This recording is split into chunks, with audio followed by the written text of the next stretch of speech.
Hi friends అందరికీ. ఎలా ఉన్నారు అందరూ? బాగున్నారా? ఇదిగోండి టమాటా మొక్కలు.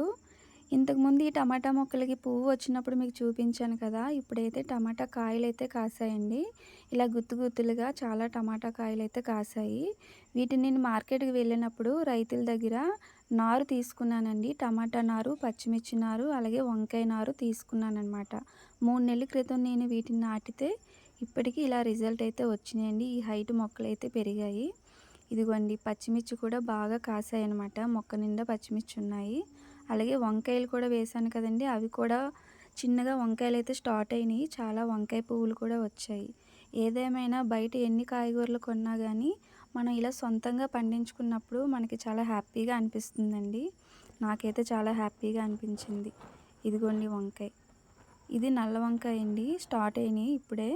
చాలా బావుందండి. నాకైతే చాలా హ్యాపీగా అనిపించింది వీటిని చూసినప్పుడు. మీలో ఎవరికైనా ఇంట్రెస్ట్ ఉంటే గనక ఖచ్చితంగా ఇలా మొక్కలు పెంచుకోవడానికి ట్రై చేయండి. నేను 15, 16 మొక్కల దాకా తీసుకొచ్చానండి. అందులో టమాటాలే ఎక్కువ తీసుకొచ్చాను.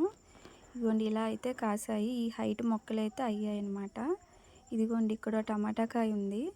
చూడ్డానికి చాలా ముద్దుగా, చక్కగా ఉందండి. ఇవి ఎప్పుడు పళ్ళవుతాయో చూడాలి. ఎప్పుడు మన చేతికొస్తాయో చూడాలి. Bye friends.